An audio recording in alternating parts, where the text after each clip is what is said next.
नमस्कार दोस्तों, स्वागत है आपका एक बार फिर आज के मेरे इस वीडियो में। देखो दोस्तों, आज है दिन रविवार का और रविवार को दिन होता है आपके सवालों के जवाब देने का। यानी वीडियो के माध्यम से आपके जितने भी सवाल होते हैं, जितने भी कमेंट्स होते हैं, जितनी भी क्वेरी होती है, वो वीडियो के माध्यम से आप लोगों के लिए मैं सॉल्व आउट करने की करता हूं कोशिश। कल मैंने एक वीडियो बनाया था एफडीआई को लेकर, यानी बैंकों में एफडीआई क्यों लाया जा रहा है, प्राइवेटेशन का कारण क्या है। बहुत सारे वीडियो मेरे ऑलरेडी बैंक प्राइवेटेशन पर चल ही रहे हैं, आप जाके उन्हें भी देख सकते हैं। तो कल मैंने जो वीडियो बनाया था उसके रिगार्डिंग बहुत सारे क्वेश्चंस कमेंट्स मेरे पास आ गए थे। बहुत से लोगों ने पूछा है कि सर आप जो सवालों के जवाब देते हो बैंक प्राइवेटेशन रिगार्डिंग ही सवालों के ज्यादातर जवाब देते हो, जो और रिलेटेड कमेंट्स क्वेश्चंस होते हैं उनके जवाब आप नहीं देते। वीडियो के माध्यम से कृपया उनके जवाब भी देने की कोशिश करिए। चलिए, ये सजेशन काफी अच्छा है। मैं कोशिश करूंगा हफ्ते में एक बार जितने बैंक प्राइवेटेशन से अलग हटके आपके कमेंट्स हैं उनके भी एक वीडियो मैं आप लोगों के लिए बना दूं। बहुत सारे लोग पूछते हैं कि शेयर्स में क्या करें, जैसे अभी रिसेंटली जीएमडीसी में क्या करें, उसको बाय करें, सेल करें, होल्ड करें। तो वीडियो में ऑलरेडी 2 बना चुका हूं जीएमडीसी के ऊपर, लेकिन चलिए वो मैटर अलग है, किसी और दिन फुर्सत में हम उस पर बात करेंगे। आज इस वीडियो में आप लोगों ने 3 सवाल मुझसे मुख्यतः रूप से पूछे हैं। उसमें सबसे पहला सवाल आपने मुझसे पूछा है कि अगर सरकार एफडीआई की सीमा को बढ़ाती है सरकारी बैंकों में तो ये तो पूर्ण तरह प्राइवेट हो जाएंगे, फिर आप सरकारी बैंक को किस प्रकार से कह रहे हैं कि ये सरकारी बैंक ही रहेंगे। पहला सवाल आपका। दूसरा सवाल आपने पूछा है कि मैनेजमेंट कंट्रोल किसका रहेगा। आंसर भी आप लोगों ने खुद ही दे दिया है। अच्छा, चलिए क्यों, कैसे, ये चीज तो हम जैसे वीडियो आगे बढ़ेगा समझ जाएंगे। तीसरा सवाल था कि एम्प्लॉय का क्या होगा। बहुत बार मैं बता चुका हूं, एम्प्लॉय को घबराने की जरूरत नहीं है, फिर भी मैं आज कुछ इस पे प्रकाश डालने की कोशिश करूंगा। वीडियो की करते हैं शुरुआत। देखो दोस्तों, सबसे पहला क्वेश्चन आपने मुझसे पूछा है कि अगर सरकार सरकारी बैंकों में एफडीआई की सीमा 74% तक ले जाएगी तो ये तो पूर्णतः प्राइवेट हो जाएंगे, सरकार के पास मात्र 26% की हिस्सेदारी रहेगी। मैं बहुत बार, कई बार इस वीडियो में आप लोगों को बता चुका हूं कि 26% की अगर सरकार की हिस्सेदारी भी रहती है तब भी मैनेजमेंट कंट्रोल सरकार का ही रहेगा। आप बिल जो बजट में आने वाला है उसको आने तो दीजिए, एक बार उस बिल को आने दीजिए। सरकार ऐसा नहीं है एफडीआई की सीमा को बढ़ा देगी, मैनेजमेंट कंट्रोल भी अपने हाथ से दूसरों को दे देगी, ऐसा नहीं है। बहुत सारी चीजें सरकार अपने पास रखेगी, बहुत सारी चीजें दोस्तों आप सरकार अपने पास रखेगी। सरकार एफडीआई जो ला रही है वो पैसे फंड राइजिंग का एक प्लान है। अभी आएगा नहीं आएगा वो तो बात की बात है। मैंने कल के वीडियो में आपको क्या बताया था, मैंने यही बताया था एफडीआई बाद में आएगा, पहले हम और आप लोगों का पैसा इन बैंकों के पास पहुंच जाएगा मार्केट के थ्रू, शेयर मार्केट के थ्रू। तो अभी तो ये खबरें हैं और अभी आप लोगों को मैंने कहा ना कि खबरें का जो दौर होगा वो बहुत तेजी से आएगा, वो विचलित भी कर सकता है। आपको घबराने की आवश्यकता नहीं है। अभी ये खबरें बहुत दिनों तक चलेंगी और ऐसा नहीं है कि आज खबर आई कल एफडीआई आ गया, ऐसा नहीं है। इसके लिए बहुत सारे नियम कानून बनाने पड़ेंगे। बैंकिंग जो नियम है, बैंकिंग कंपनी एक्ट है, बैंकिंग रेगुलेशन एक्ट है, उसमें बहुत सारे चेंजेस करने पड़ेंगे। उसी के अकॉर्डिंग एफडीआई लाई जाएगी। मैनेजमेंट कंट्रोल क्या रहेगा, ये सारी चीजें बिल आने पर ही क्लियर होंगी। पहला क्वेश्चन, आप लोगों ने जो कहा है कि एफडीआई आने के बाद सरकारी बैंकों में अगर 74% की एफडीआई आती है तो ये बैंक तो पूर्णतः प्राइवेट हो जाएंगे, ऐसा नहीं है। बहुत सारे पीसीयू जो हमारी सरकारी उपक्रम हैं उनमें भी फॉरेन जो इन्वेस्टर हैं फॉरेन इन्वेस्टर, और मैंने लिस्ट पूरी टेलीग्राम चैनल पे लगा दी, आप जाके देख लीजिए। जो सरकारी कंपनियां हैं हमारे देश की उसमें भी जो फॉरेन निवेश है वो भी मामूली सा है, लेकिन है जरूर। बहुत सारी कंपनियां हैं, लिस्ट पूरी लगी हुई है मेरे टेलीग्राम चैनल पे, लेकिन वो प्राइवेट नहीं है, उसमें मैनेजमेंट कंट्रोल सरकार का है। तो ये आपको कहना अभी जल्दबाजी होगी कि अगर एफडीआई आता है तो सरकारी बैंक पूर्णतः प्राइवेट हो जाएंगे। अभी बहुत जल्दीबाजी है कहना, थोड़ा सा बिल आने दीजिए। उस बिल में बहुत सारी चीजें क्लियर होंगी और उस बिल के माध्यम से ही ये पता चलेगा कि सरकार किस नियम के तहत एफडीआई की सीमा को बढ़ा रही है। बहुत सारे चेंजेस करने पड़ते हैं दोस्तों, ऐसा नहीं कि आनंद फानंद में एफडीआई को कह दिया और साहब ले आए। बहुत सारी चीजों को सोचना समझना पड़ता है, बहुत दूर तक की चीजें सोचनी समझनी पड़ती हैं।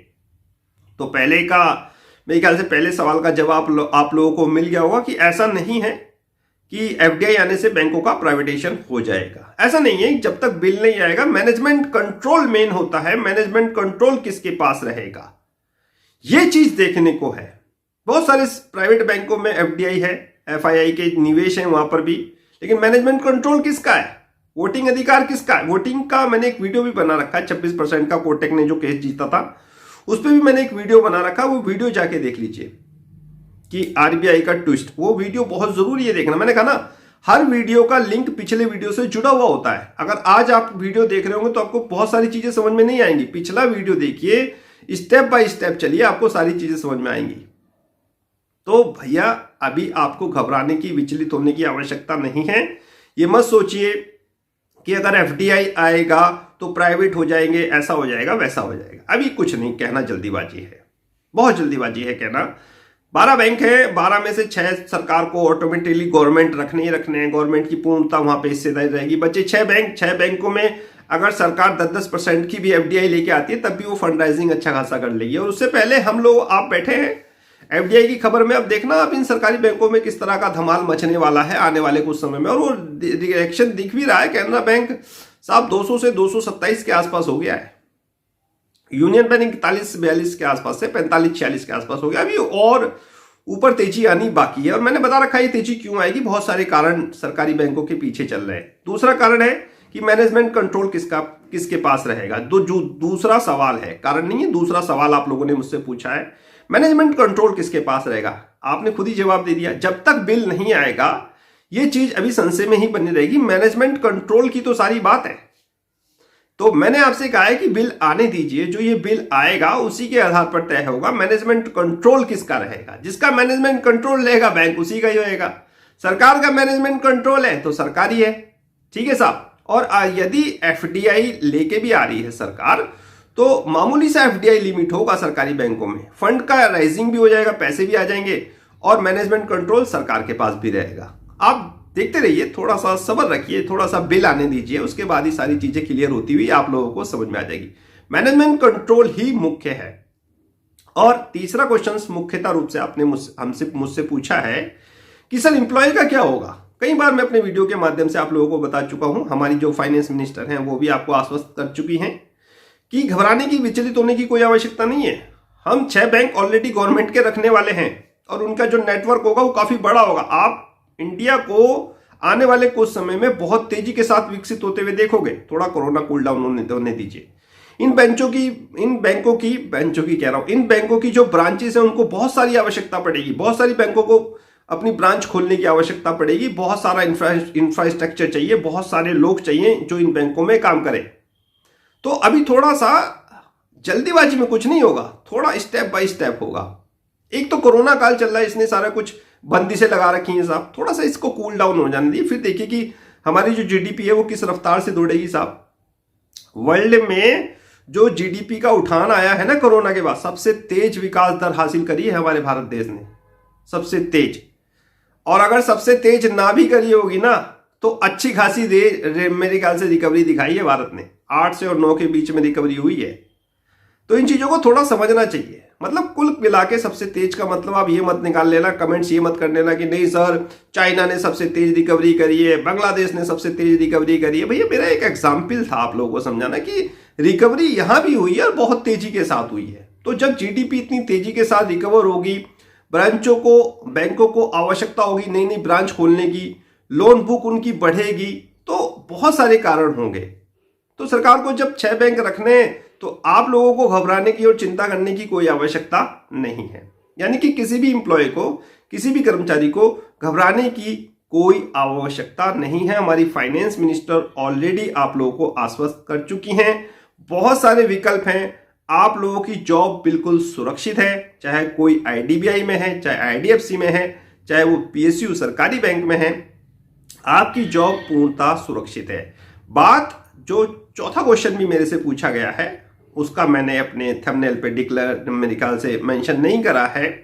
उसमें मुझसे पूछा IDFC IDBI का क्या होगा। तो इसके पीछे भी सरकार की एक बहुत बड़ी प्लानिंग चल रही है। देखो दोस्तों, इसमें एक बहुत बड़ा प्लेयर रोल अदा करेगा और मैंने कई बार आपको बताया है। बाकी विस्तृत चीज मैं आपको नहीं बता सकता, उस पर मेरी पढ़ाई चल रही है। आने वाले समय में मैं आपको सारी चीजें बिल्कुल स्टेप बाय स्टेप समझाने की कोशिश करूंगा। तो IDFC और IDBI बैंक वाले एम्प्लॉय को भी, जो कर्मचारी हैं, उनको भी किसी प्रकार की कोई चिंता करने की आवश्यकता नहीं है। जितने भी हमारे बैंक एम्प्लॉय हैं उनकी जॉब पूर्ण तरह सुरक्षित है। ये आश्वासन हमारी फाइनेंस मिनिस्टर कई बार दे चुकी हैं और मैंने भी आपको बता रखा है कि इतनी आसान प्रक्रिया नहीं है ये प्राइवेटेशन, और इतनी आसान चीज नहीं है आपको बैंक से निकालना। और मुझे आगे दीजिए आज का वीडियो समाप्त करने की। मुलाकात होगी किसी नेक्स्ट वीडियो में किसी नए अपडेट के साथ, तब तक कीजिए इंतजार। फाइनली नमस्कार।